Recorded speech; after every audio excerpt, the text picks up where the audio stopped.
Hey guys, तो कैसे हो सभी। आज अपन ईयर की एनाटॉमी और फिजियोलॉजी के बारे में बात करेंगे। कम्प्लीटली एनाटॉमी और फिजियोलॉजी के बारे में जानेंगे कि ये क्या होता है, कैसे काम करता है, कैसे वाइब्रेशन जनरेट होती है, कैसे सिग्नल्स बनते हैं और ईयर के कौन कौन से पार्ट होते हैं। तो लास्ट तक बने रहिएगा। लास्ट तक बने रहोगे तो ज़रूर ईयर के बारे में कुछ नया सीख के जाओगे। जैसे कि अपन ईयर के बारे में जानते हैं कि तीन रीजन्स में, तीन पार्ट में इसको डिवाइड किया हुआ होता है। एक्सटर्नल ईयर, मिडल ईयर और इनर ईयर। अब इन तीनों पार्ट के अंदर कौन कौन से सब डिविजन्स है उनके बारे में जान लेते हैं। जो एक्सटर्नल ईयर है उसके अंदर ओरिकल स्पिना होता है जो बाहर दिखाई देता है। एक्सटर्नल ऑडिटरी कैनाल होती है जिसके थ्रू साउंड वेव जाती है। और टिम्पेनिंग मेम्ब्रेन, ईयर ड्रम जिसको बोलते हैं, वो इनर एक्सटर्नल ईयर और मिडल ईयर को सेपरेट करने का काम करती है। फिर अपन मिडल ईयर के बारे में देखते हैं। मिडल ईयर के बारे में ऑडिटरी वेसिकल्स होते हैं जिसमें मेलिस स्टेपिस थी, नाम सुना होंगे आपने। तो वही ऑडिटरी वेसिकल्स होते हैं। ओवल विंडो होती है। ओवल विंडो जो इनर ईयर और मिडल ईयर को सेपरेट करने का काम करती है। और साउंड वेव्स होती है उनको एम्पलीफाइड करने का 10 टाइम एम्पलीफाइड कर देती है। और थर्ड यूज टेकन ट्यूब होती है। और इनर ईयर के बारे में देखते हैं तो सेमी सर्कुलर कैनाल, वेस्टिब्यूल और कोक्लिया, ये तीन पार्ट होते हैं जो अपने ईयरिंग बैलेंस के लिए रिस्पॉन्सिबल होते हैं। जैसे यहाँ पे अपन स्ट्रक्चर देख रहे हैं। आउटर ईयर के अंदर पहले ओरिकल स्पिना दिखाई दे रहा है। ये ओरिकल स्पिना है और ये ऊपर वाला पार्ट हेलिक्स होता है। और फिर मिडल ईयर दिखाई दे रहा है और इनर ईयर दिखाई दे रहा। फिर अपन एक्सटर्नल ईयर के बारे में बात करें। एक्सटर्नल ईयर के बारे में मैंने 3 सब डिविजन्स बताए जिसके अंदर auricle pinna, external auditory canal, tympanic membrane. Auricle pinna होता है जो एक फ्लैप और इलास्टिक कार्टिलेज का बना होता है। ये स्किन से कवर होता है और जो आउटर साइड में रिम बनी होती है उसको बोलते हैं हेलिक्स। और नीचे जो लोबुलर पार्ट होता नीचे जो पार्ट होता है इंफीरियर पार्ट, उसको बोलते हैं लोब्यूल्स। और साउंड के लोकलाइजेशन के लिए इम्पोर्टेंट रोल प्ले करता है ये। सही, यहाँ पे स्ट्रक्चर के अंदर देख सकते हैं कि ये हेलिक्स बना हुआ है और नीचे ये लोब्यूल्स, यहाँ पे लोब्यूल्स बना हुआ है। ये फोसा भी याद रख सकते हो, फोसा और कॉन्का। बाकी ये ज़्यादा डिवीज़न अपने को याद रखने की इतनी नीड नहीं है। तो फिर अपन सेकंड अपन ऑडिटरी कैनाल्स के बारे में। जैसे अपन ने सबसे पहले ये आउटर इनर पढ़ रहे हैं जिसके अंदर तीन पार्ट थे। एक तो ओरिकल्स, ये वाला पार्ट तो ये तो था ओरिकल्स जिसके अंदर ये हेलिक्स था और ये लोब्यूल्स था। ये सेकेंड ये ऑडिटरी कैनाल है जहाँ से साउंड वेव्स मिडिल ईयर तक पहुँचती है। तो ये कर्व्ड ट्यूब है, मतलब कि ये स्लाइडली एस शेप की होती है। ऐसे बना होता है ईयर अपना, स्लाइडली एस शेप की होती है, इसलिए कर्व्ड होती है। 2.5 सेंटीमीटर लॉन्ग होती है near the external opening, external auditory canal, few years seminiferous. इसके अंदर सीरूमिनस ग्लैंड्स होती है जो सीरूमेन रिलीज करती है जिसको अपन ईयरवैक्स बोलते हैं। ईयरवैक्स सीरूमेन ग्लैंड होती है। और यहाँ पे स्मॉल हेयर लाइक स्ट्रक्चर्स होती है जो अपने फॉरेन बॉडीज, फॉरेन अदर कोई भी पार्टिकल्स है उसको इनर में जाने से रोकती है। और फिर अपन आउटर ईयर का थर्ड पार्ट जिसको टिम्पेनिंग मेम्ब्रेन बोला था, ये मतलब कि ये मिडल ईयर और आउटर ईयर या एक्सटर्नल ईयर को सेपरेट करने का काम कर रही थी। सेमी ट्रांसपेरेंट पोर्शन होता है और ये एपिडर्मिस से कवर्ड होता है और सिंपल क्यूबोइडल एपिथेलियम से बना हुआ होता है। फिर अपन मिडिल ईयर के बारे में बात करते हैं। मिडिल ईयर के बारे में मैंने बताया था, ये भी तीन पार्ट के अंदर डिवाइड है। एक तो अपने ऑडिटरी वेसिकल्स, ओवल विंडो और यूज टेकन ट्यूब, तीन इसके अंदर तीन पार्ट होते हैं। ये स्मॉल एयरफील्ड कैविटी होती है टेम्पोरल बोन के अंदर और एपिथेलियम से ये बना हुआ होता है सेपरेट फ्रॉम ईयर ड्रम। जो टिम्पेनिंग मेम्ब्रेन थी जिसको अपन ने ईयर ड्रम बोला था वो एक्सटर्नल ईयर से इसको सेपरेट कर रही थी। और ओवल विंडो है जो इसको इनर ईयर से सेपरेट करती है।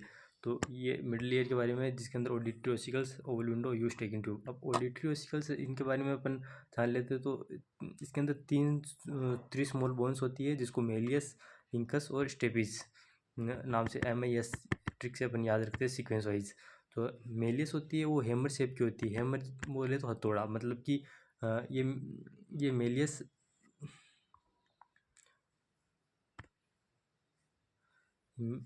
ऐसे हथौड़े के जैसे आकार की होती है। फिर इंकस, इंकस के बारे में एनविल, एनविल मतलब कि एक जो बड़ा सा ब्लॉक रहता है उसके जैसे बनी हुई थी। फिर थर्ड स्टेपिस, स्टेपिस जो स्टिरअप, स्टिरअप एक कुंड के जैसे, कुंड के जैसे मतलब कि ये कुंड हो गया, इस टाइप की बनी होती है। मेले सिंगल तीनों एक दूसरे से अटैच होती है साइनोवियल जॉइंट के थ्रू, जैसे कि यहाँ पे लिखा हुआ साइनोवियल जॉइंट के थ्रू अटैच होती है। और जो साउंड वेव्स होती है उनको तीनों का फंक्शन सेम होता है कि जो साउंड वेव्स होती है उसको ट्रांसमिट करना, मतलब कि एक्सटर्नल ईयर से मिडल ईयर तक ट्रांसमिट करने का काम करती है ये तीनों मेलिस इंकस स्टेपिज। इन तीनों के बारे में थोड़ा सा देख लेते हैं। Malleus, malleus Latin word hammer से आया था। फर्स्ट वन है मिडल ईयर की और ईयर ड्रम से अटैच होती है। Malleus attach with the bony incus, और सेकंड बोन है इंकस जिससे ये अटैच होती है। और इनका अभी मैंने तीनों का वर्क बता ही दिया। तीनों का फंक्शन सेम है, transmission of sound wave, sound wave है उसको ट्रांसमिट करना आगे की तरफ। ये फिर इंकस के बारे में जानते हैं। इंकस सेकंड बोन है, मेलिस और स्टेपिस के बीच में लोकेटेड है। और इंकस ट्राम ये भी साउंड वेव को ट्रांसमिट करती है। और स्टेपिज भी फाइनल वन है जो ओवल विंडो से अटैच होती है। और ये इसका भी मेन फंक्शन साउंड वेव को ट्रांसमिट करना है। फिर अपन ओवल विंडो के बारे में देख लेते हैं। ओवल विंडो क्या होती है? ओवल विंडो एक कर्व्ड मेम्ब्रेन होती है, lead to middle ear to vestibule of the ear. जो भी अपना जो मिडल ईयर जहाँ पे ख़त्म हो रहा है, जहाँ पे अपने लास्ट बोन थी अपनी स्टेपीज, जो सबसे स्मॉलेस्ट बोन है, वो जो इनर ईयर है उसके वेस्टिबुल पार्ट से जुड़ी हुई है। जो यहाँ पे ओवल विंडो है, वो ओवल विंडो शुरू होते ही वेस्टिबुल पार्ट आता है। तो इसमें यही बताया हुआ है कि ये वेस्टिबुल पार्ट आता है।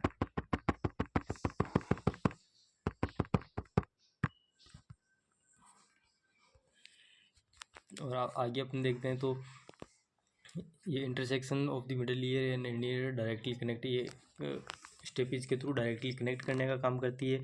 और जो ओवल विंडो है वो जो साउंड वेव्स है उनको एम्पलीफाई करके 10 टाइम इंक्रीज़ कर देती है, जिससे क्या अपनी हियरिंग बैलेंसिंग के लिए थोड़ा इजी रहता है। फिर एक यूस्टेकन ट्यूब जो मिडल ईयर के अंदर आती है, एयरफील्ड स्पेस है, हाइलिन कार्टिलेज का बना होता है। और इसकी जो ओपनिंग होती है वो नेजोफेरिंग्स होती है, मतलब कि फेरिंग्स के अंदर ये ओपन होती है। और ये इसका मेन काम, ये फेरिंग्स के अंदर ओपन हो रही है तो ये जो अपन एयरफील्ड कैविटी बोला था, तो एयरफील्ड कैविटी के अंदर प्रेशर को मेंटेन करने का काम करती है।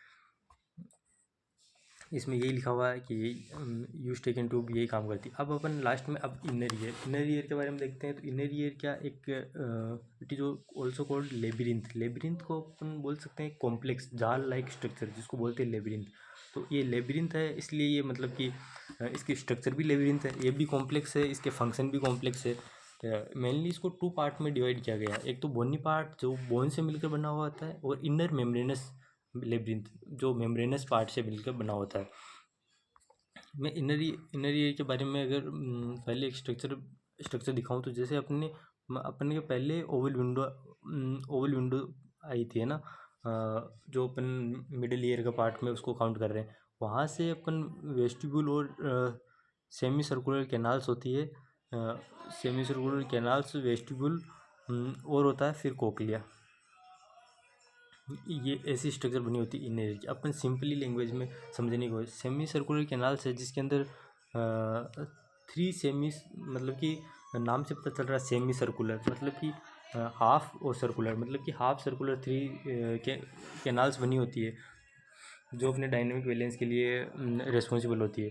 और वेस्टिब्यूल्स के अंदर यूट्रिकल्स और सेक्यूल्स होते हैं, जिसको अपन कंबाइंड में मैक्यूला बोलते हैं। जो ये मैक्यूला ये अपने स्टैटिक बैलेंस बनाए रखने के लिए रिस्पॉन्सिबल होते हैं। जिसके यहाँ पे सेक्यूल्स और यूट्रिकल्स होते हैं, वहाँ पे हेयर सेल्स और स्पोटिव सेल्स प्रेजेंट होती है, जो अपने स्टैटिक बैलेंस बनाए रखने का काम करती है।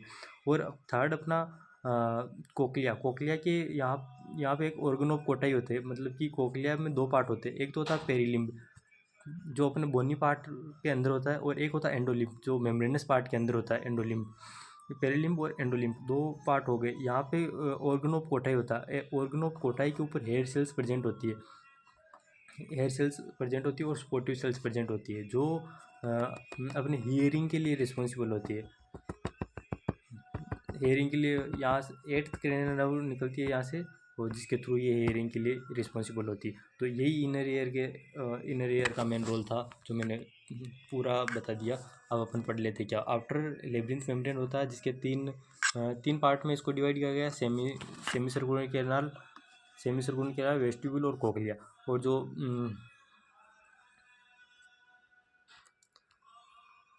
मेम्ब्रेनस पार्ट है, जिसके अंदर एंडोलिम्फ कंटेंट होता है, तो इसके दो पार्ट, टू सेक्स होते हैं, यूट्रिकल्स और सैक्यूल्स, जिसको कंबाइंड में मेकुला बोलते हैं।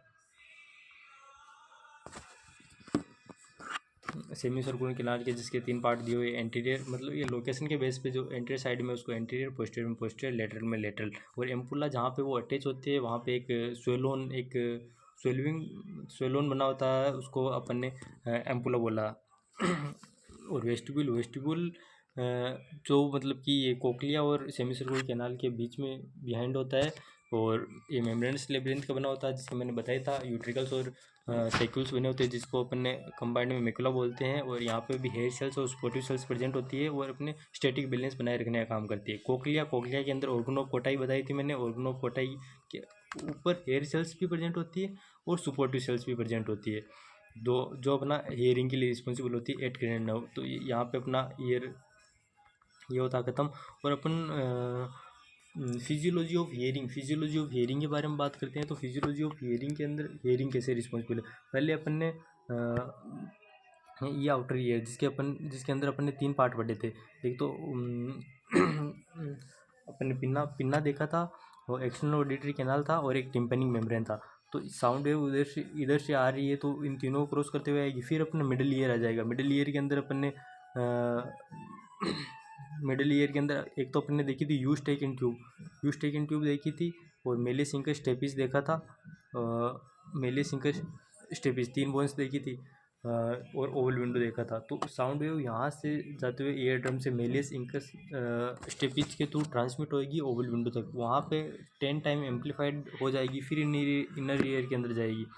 इनर ईयर के अंदर सबसे पहले वो वेस्टिब्यूल के अंदर जाएगी, वहाँ से सेमी सर्कुलर कैनाल्स के अंदर जाएगी, जो डायनेमिक बैलेंस बनाए रखने का काम करती है। और यूस्टिब्यूल में अपने स्टैटिक बैलेंस बनाए रखने का काम करती है। और फिर लास्ट में कोक्लिया, जहाँ पे ऑर्गन ऑफ कोटाई है, वहाँ पे हेयर सेल्स प्रेजेंट होती है, और अपने हियरिंग के लिए रिस्पॉन्सिबल होती है 8 क्रेनियल नर्व, जिसको ऑडिटरी या वेस्टिब्यूलो कोक्लियर नर्व भी बोलते हैं।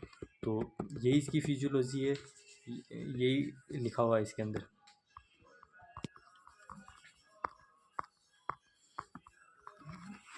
तो आई होप आपको ये समझ में आया होगा। अगर वीडियो के लास्ट तक बने हुए रहे हैं, तो ऑब्वियसली आपको समझ में आया होगा कि ईयर क्या है, और इसकी मतलब कि ये हियरिंग के लिए कैसे रिस्पॉन्सिबल है। तो अगर ये आपको PDF चाहिए, तो अपना टेलीग्राम चैनल है नर्सिंग नॉलेज 01, जिसका लिंक डिस्क्रिप्शन में मिल जाएगा। तो वहाँ से ये PPT डाउनलोड कर सकते हो, और वापस एक बार रिवीजन कर सकते हो, अच्छे से नोट्स बना सकते हो। Thank you guys for watching this video.